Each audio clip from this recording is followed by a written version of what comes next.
Nagada deputy CM Mapiva. Ha, Kukida deputy CM Piva. Moinica, Handaka, yet Pasicali, Moji Montadre, a look at Temboina, Hana Ani Pira Mabu, a home Pitora deputy Yao Casena, Santana Kandagi, Piri never. I knew Rodo never. Other centered the car with her. Yes. Can a girl never seems to the Persepi Cox Hamburg at her Tokyo. Centered lady come up Pombian. Question of Muslims in Okarishi, Pangas in Karishi, NPP the Kakare, ZU Malaysia. Already NPP the NEPO the Yaga the Mandra. Section I don't say. Yes. NPP party the NEPO Yarova. The guy had a big day had a Gariba. Lilongi, ha, Honorable Emile Nasir, Ma Zedu, the center is Zedu, the Taknabatare, center is Zedu, the Nation Party, Messena, coalition to come down, when a PP Shunona, Ma Netisna, Hayakan, Kakata Panganeva, Manava Happy Java, Pangoroy. Already, a coalition Honorable Simchavo, say we got her talk there. Party the Mark and Beans to Udamni. Party now, oh, Marcy, the car way, I was easy situations the Pangan number the Piraga, a Congo Masengi, Sisana, Pusagi, Masi, I'm tired for the Matang the Peter, so was a situation, Manipura, Yamatanga, Bombam City, Magdaka way, a Masipi from 2N, Santana Kalaga, can be Vado, the car way, Masigi approach to Udavni. Yes. I do the responsible Canano. Prazana, Persepi Tare, Aduga, Persepi, Maduda, Canana, and the Stiloni, Kariba me in the Stipaka, Magi Reservu, Magi High Commanding Bu, convinced of what Masangeva. Yes. High Command the Pigno had the Aqua Sida Mishi, Piroeva. Mishimina, Iran told the Piroeva. Pig Everything was Zedugi High Command, Magi Makam Pole. Me Carlos Samadi, Haraga, Wongo, NPP, and Punkre. I do the knee Pangoro, but she did Pangin Laos Pangoro. I see there with Matang Yadava, situation yet, Matama Budi, Pumpi Piram behind. I do Hosik Sina Panganda. Look what I put there, Mam, Hookaga. Zedugi High Commander, Hiva Masangko. Okay, Aduga. I know some higher pumptums that how's it queen of Manipur, suddenly viewina, Todi Yaron, suddenly viewina, come up Nibaki Mong the Zati was, how you told a community wise people at here. Emily have city car 60s emulator, Mantri, PPB ever.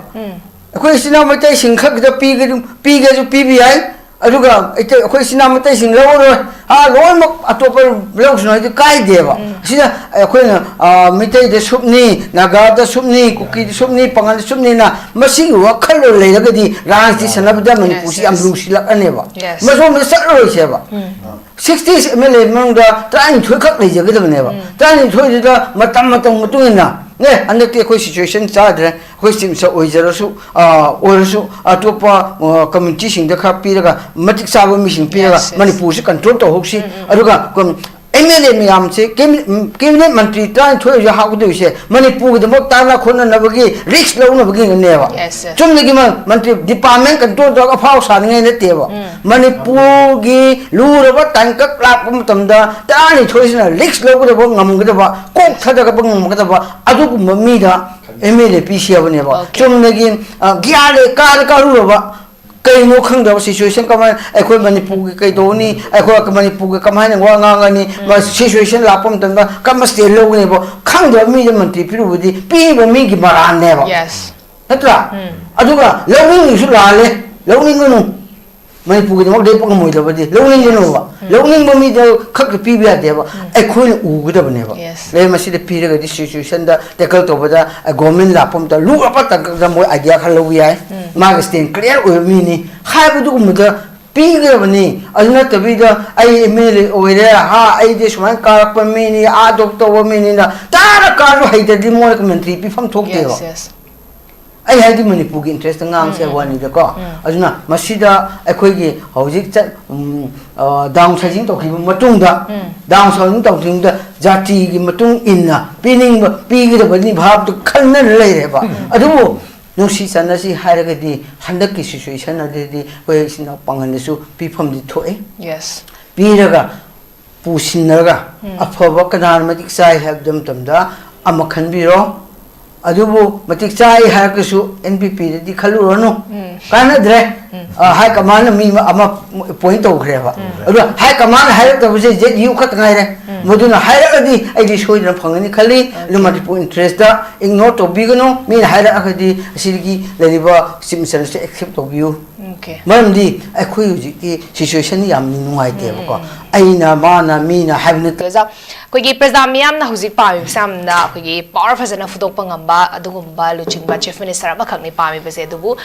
huzik se chief minister leide kogi yumnam kem jana chief minister orga leide bani du government sembangam dana matam ko ida lerakpado lastly finally koi government is same but adu huzik se amu ministers expand to bangam da bai pot amakhak leiba habitare hanagi huziki leiba government sina su minister expand to bagi pose khanaribra khanajibra habisu prajam na confusion bagi pot amakhak leiba duga center na khalakpa mu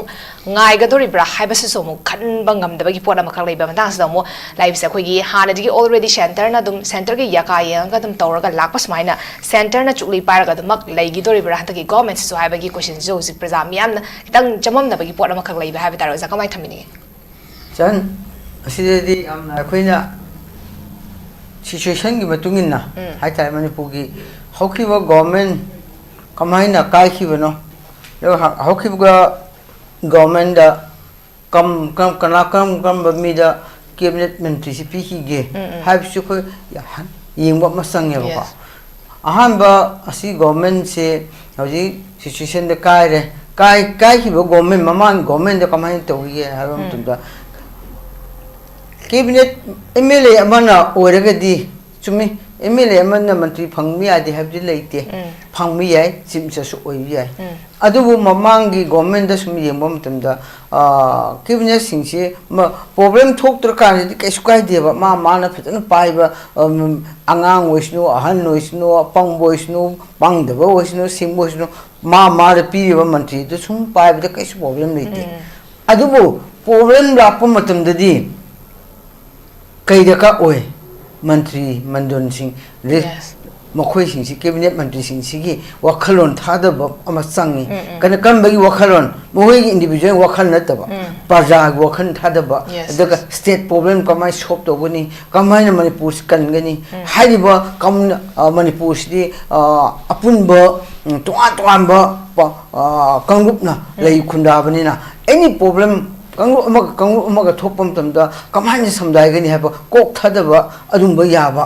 adu mantri singi mathau neba adu mamangi government da madugumba gi ngamgdaba mantri ampho pikhi dreba moi boina kenu to ino to bina to pikhi dre issue pikhi dre habji moi thabang utpani ko au kenu asuke mate luna manipur sigi pajamyang ihunda aduga even mogoi MLA mantri oi phao manipur ka haradra manipur kam do udra hana lakpa timing duda except me amakaki rule to ba only chief minister matam du chief minister khat da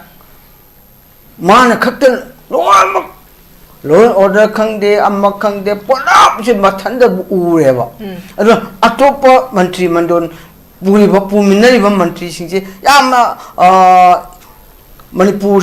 history su khangdaba problem su khangdaba aduga kamaina koi suggestion pi ni su suggestion puthok haidraba asingba mayam su mantri oirureba adugi awabado mamangi simsessin phangkhiba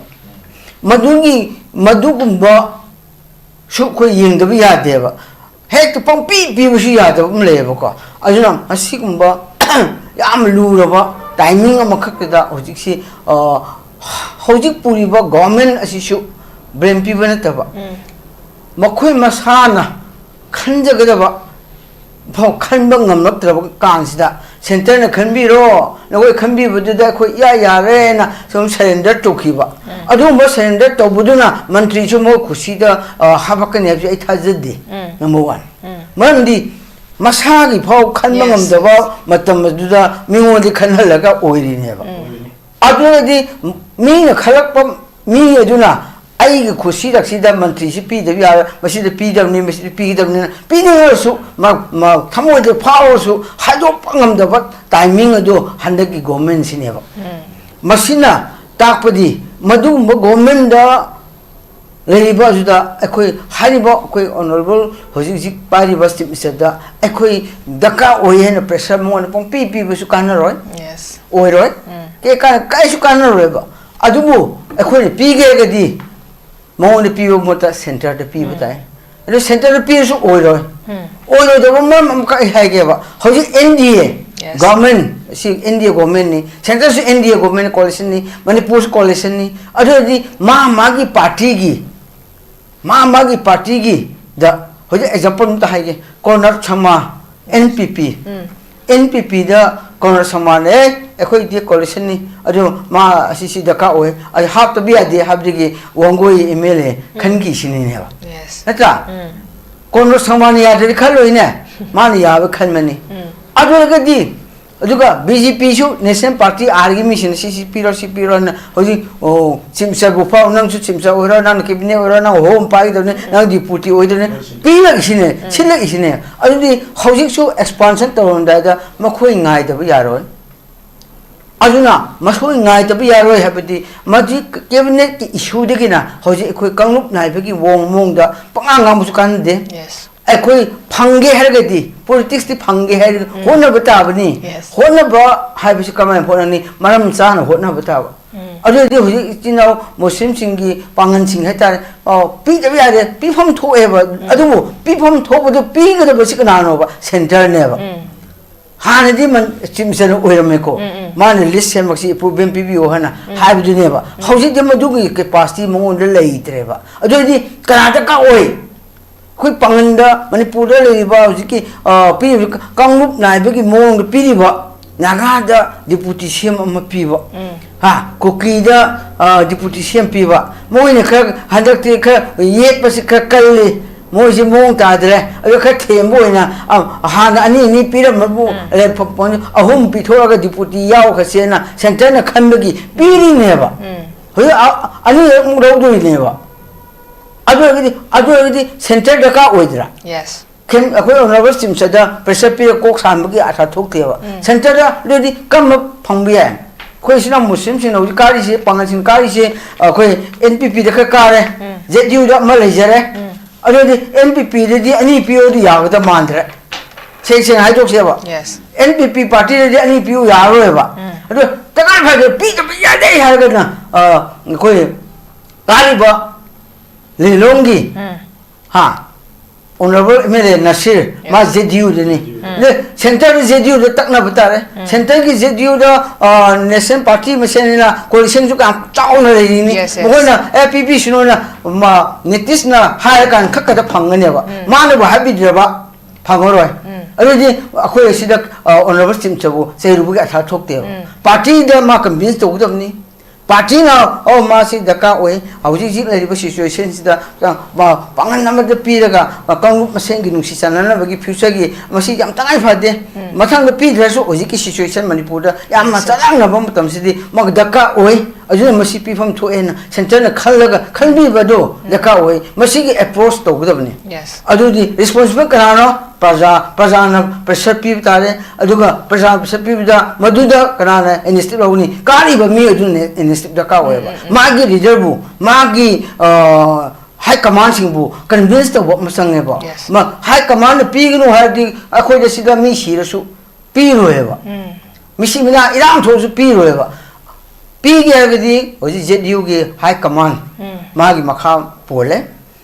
mi kan sangmadi haraga khoi wangoi ge mere NPP am phangre aju de ni phangaro masi di phangni law su phangaro asi de koi hoji matang si ya da ba situation ya ba matam ma de budi pangpi piram biai aju hoji sina panganda lawat tagai phate myam hup laga ZDU gi high command da haiba masang ko okay ajuga aida sum hairapom tamsida hoji khoina Manipur da chatna bi oina todi yaroi chatna bi oina kanglup nai bagi mong da jati wise hoji tori se khoi community wise pi bana tia MLA have city ka 60s MLA da pong mantri se pong pi ai ba khoi sina ma tai singkhak da pi ga ju pi bi ai aduga ite khoi sina mate sing lo ro ha loi mak atop lo sno ite kai deba sina khoi na mite de supni naga da supni kuki de supni pangal supni na masi wa khalo le ga di rang ti sanab da mani pusi am lu silak aneba maso me sa ro seba 60 ml mang da tan thoi khak le je ga da neba tan thoi da matam matam mutuna ne ande te khoi situation cha de khoi sim sa oi jara su or su atopa community sing da kha pi ga matik sa ba mi sing pi ga manipur se control to hoksi aduga kom MLA miyam se cabinet mantri tan thoi ja ha du se manipur de mok ta na khon na bagi risk lo na bagi ne ba chum ne gi mantri department control da ka phau sa ngai ne te ba manipur gi lu ro ba tan ka klap pum tam da ta ni thoi na risk lo ko ngam ga ba kok tha da ga ngam ga ba adu ku mi da MLA PC ba ne ba chum ne gi gya le ka ru ro ba kai no khang da situation ka ma akhoi manipur ki kai do ni akhoi ka manipur ka ma ne wa nga ni ma situation la pom tan ba ka ma ste lo ni bo khang da mi man ti piru bu di pi bo mi gi maran ne ba yes natra aduga lo ni su la le lo ni ngunu manipur ki mo de pong mo da ba di lo ni no ba lo ni bo mi da khak pi bi ya de ba akhoi u gu da ba ne ba le ma si de pi ga di situation da tackle to ba da government la pom da lu apa ta ga mo idea kha lo ya ma stand clear o mi ni khai bu du mu da pi ge bani alna ta bi da ai MLA o re ha ai de shman ka pa mi ni a dok to mi ni na ta ra ka ro hai da di mo commentary pi pham thok de ba ai hai di manipur gi interest ngam se wani da ko ajuna masida akhoi gi hojik cha down sajing to ki matung da down sajing to ting da jati gi matung inna pining pi gi da bani bhab to khan na le re ba adu no si sana si hairaga di handak ki situation ade di we sina pangan su pi pham di thoe yes pi raga pusinnaga afaba kanan matik sai have them tam da amakhan bi ro adubu matik sai ha ka su NPP di khalu ro no kana dre hai kaman mi ama point to khre ba adu hai kaman hai ta buse je yu khat ngai re moduna hai ra di ai di shoi na phangani khali lumati po interest da ignore to bigano mi hai ra ka di sirgi leriba simsan se accept to view okay mamdi akhoi ji ki situation yam ni nungai te ba ko aina mana mina habna ta ba manipur ki situation da kha nu sibagi kam da yengaga chehi am khat ngai re ai ne na ta ka phachana apu mina bodu chungani haina hamra ore thamje okay ozayam phazan thambi kre ko gi hojiki manipur ge lari base ko gi 2023 gi May 30 gi hongna khoi manipur se charang na ba situation ama khakta lai bani na sebai ba government so cabinet minister kana kana pi ga dori no haibis da su yamna aruba khongthang ama khakti oi ba habitare masida so ko gi lai ba chief minister sina ko gi khan ba gi potse ko gi full power fudok pangam draga so khoi center na masi manipur gi situation chi yeng bira akanda khoi gi manipur da integrity sagat na bhonarak pada peace leina bhonarak pada khoi gi chaf manaba mi yeng da bira kani have gi asa du ko lena na eza koi hozik lei ba se cabinet su expand to tamne cabinet battle ne hoji thori ba se koi gi governance good governance lei ba se praja sing na pami but at the hozik cabinet battle tori hoji good governance ki posim hoji khangbangam de ba gi podam khak lei bani lemhori ba minister sing se pirakadori bise koi karamba basis ta pirakadori bono habisu khanba gam da be pot am khak leiba seniority da base taraga pirak toribra natroga karama mong da pirakadori bono center na oina khalakadori ba sai ozana so habi kiba koi gi center na duma khalakpa ya ba gi possibility yam chaun leiba habi tare ko even chief minister about the center na khala kan da koi gi last award ne koi gi government se form toraki ba se BJP gi seniority da member seniority da yang taraga de koi gi thongju assembly constituency gi koi MLA thongam biswasi su koi BJP gi member oina di mana seniority di ori bani mahak masi mada pirakadori brand ragana mas piroi dori brabisu kanmagam da bai pona bakak leiba hojik lei ba se cabinet battle ne adu itara di cabinet battle se loide fawdi government se khogi fully thabak toba ngam da bagi pona makak lakadori bane sa kamai thamini se cabinet mantri hojik pithok ka bowali ba se ekhoi na sum yeng mi ai ekhoi hojik makti aidi thuna pithok da umande maramdi center na hierarchy trifau sidi honorable simisana mai kusida expand to ba lokibne sing pithok pa si ngongda umande at least mana to jaraga su center gi ya blo khini duga center na hierarchy trifau ngai su hierarchy trifau ngai khini du thuna expansion tawbone di chungani adubo honorable simsam oina center the pressure budi tawngani di thuda di kha problem leirani habase ajuda hairak adu lairi asik leiriba situation sida delay to ba habsidi ekoi gi pun makki government gi shu praja gi shu mangjabani masi khallaga ekoi center na bu oire adugo honorable simsagi capacity to oire cabinet pithok ba habsidi aidi kha thuna pithok hamna pami maramdi masi hojik leiriba asida thengda bagi matik ekoi gi manipur gi situation su so akadaba leba aduga parja gi wakhalon da su kaino ma la asum ma gi wakhalon da sagat paduna aram bo su asum bo su sagat pa mi am baduna yang pum tam da problem tho e masi khangna khari to phai aduna hojik leiriba issue sida hojiki seniority hojing haki budumna seniority de yelga pi do ira hachu chummi seniority da matik saba wakhan khan mangamba adu tungi uba miyambu amakakta yengba miye yengba ngamba leader ama ani da di seniority da yengsa pira pasu yai ka adu party gi ni na masi da akoi yamna akoi na hairu rogasu pifam thop mi si pifam tho ya so party na pam da di akoi na khalu su madu pi ro eba aduna masi de ni khwai duri se aduna honorable simsagi wakhanda ai gi sason to minaga ba mla si ma oedi akoi khusabi oiraga toraga loi makki problem sing si share toraga kokchung sinaraga to minnabi yai haibi wakhalunda honorable simsagi wakhalunda khalaga mana angamba thakta mana cabinet expansion toraga piba yabam piga di khapaba adubo center na pambaga ojik leriba simsasiga pambaga khakhenaraga atoppa mana pamba nataba center na pame hapakpa myamduga honorable simsa ojik puri bisina muga chana dadi majusu akhoigi manipur praja manipur gi debak government gi debakti majusu soiba mu oidoineba sason tabon dominabi yaruidaba adu chief minister na khangraga aigi support togdaba mantri se ma already phani na khanjabadu ma freely toroga khalhalaga nangi khusabi do khalo ana center na haraga khallaga toroga di henna mara state po government aduga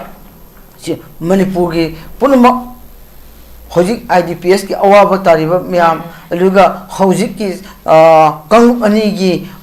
changna bayai ya de wakhanda changna bi yarasu magi thamoida phawbuduna aki buduna changna pangam dan leiba si purmak si hariba simsagi da free oina tawharagadi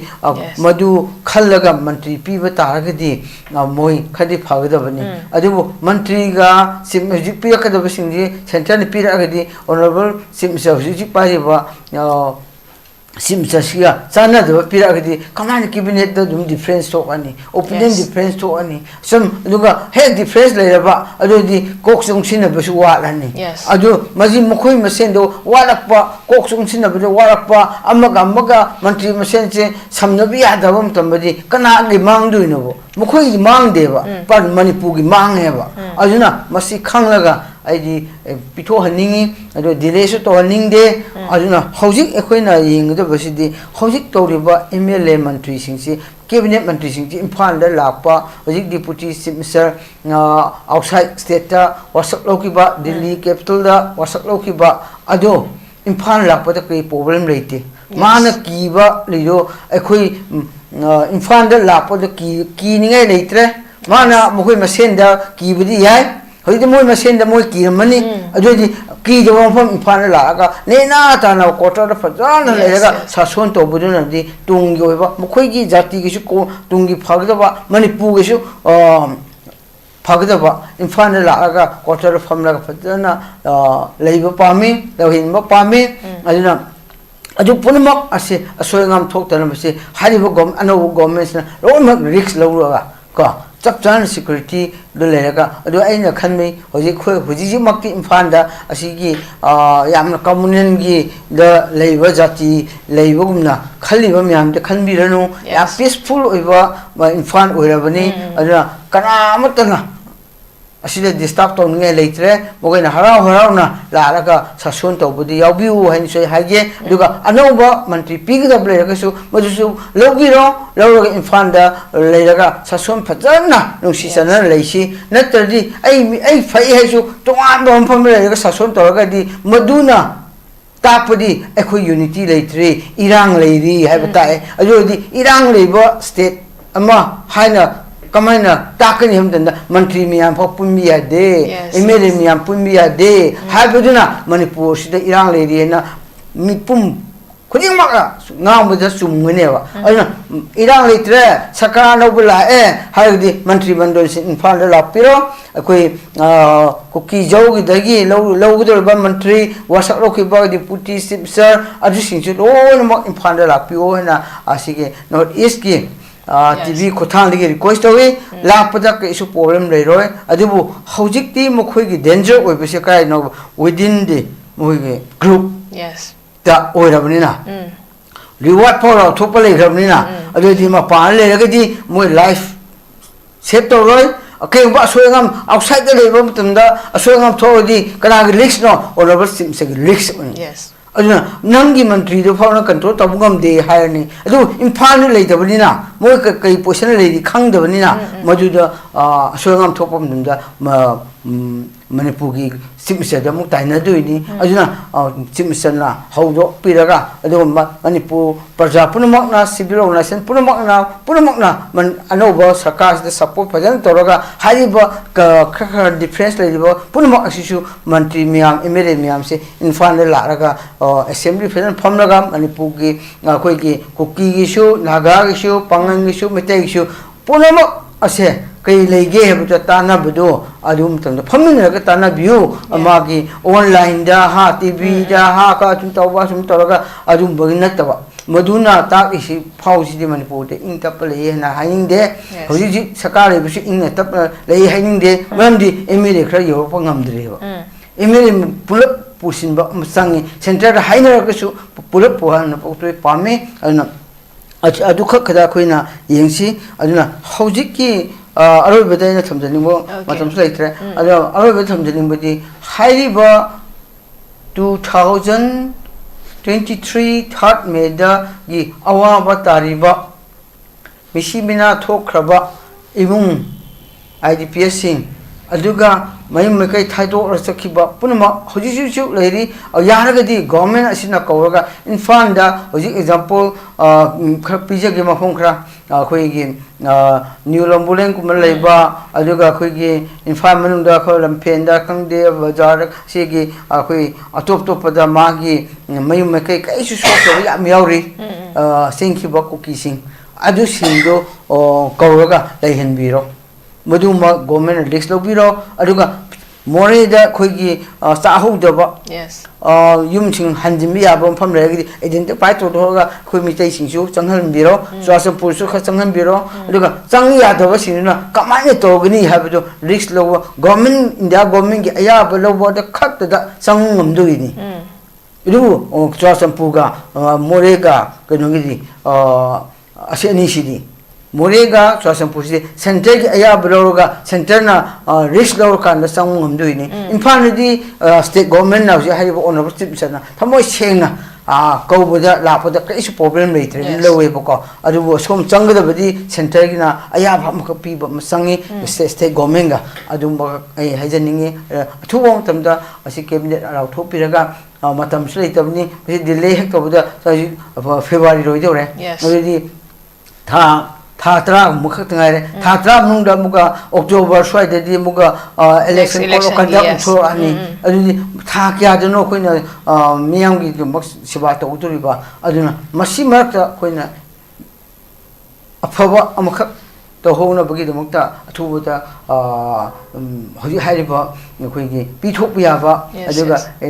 istinao pangan sing desu bifam thopa regedi request to biro center ni yadra moi party ni yadra so amadi pije ge मसी अखोई situation यादबगिनी हाबदो honourable सिम्सन खर risk लौरगा तौबिरगदि हेन फैना थमजगे ओके ओजान फजन थंबिख्रे अखोगी कैबिनेट अखोगी मिनिस्टर पीगदब वालिबसु यामना अथुब मतमदा पीरकांदा अखोगी फुल्ली अखोगी फॉर्म तौकिबा गवर्नमेंट सिना फुल विंग दा हाबतारे अखोगी थबक तौबिरकांदा मणिपुर की लाइरिबा इशू सिंग से हान रिजॉल्व तौन बखना बिद्रगदी अखोगी मणिपुर की प्रजा सिंग से अतुकी मति वाब हाबतारे अखोई मतम सु यामनम लेतबगी पोर अमखक लेबा 2027 ददी अखोगी इलेक्शन लाकदोरे बनिना हौजिक फेब्रुआरी ओजाना जाबिबा अखोई फेब्रुआरी शि लोगदोरे बनिना ओनली 9 to 10 months सुमाय खतंगारा बनिना मणिपुर की इरांग सिसु मेनली मणिपुर की प्रजा सिंह गवर्नमेंट अमखक फॉर्म तौ पामिबसु मणिपुर की लाइरिबा कॉन्फ्लिक्ट से यामना थुना रिजॉल्व तौरकांदा अखोगी मणिपुर दा पीस लैरकनबगी दमकता प्रजा सिंह गवर्नमेंट अमखक अथुप मतमदा लैबा पामकिबनी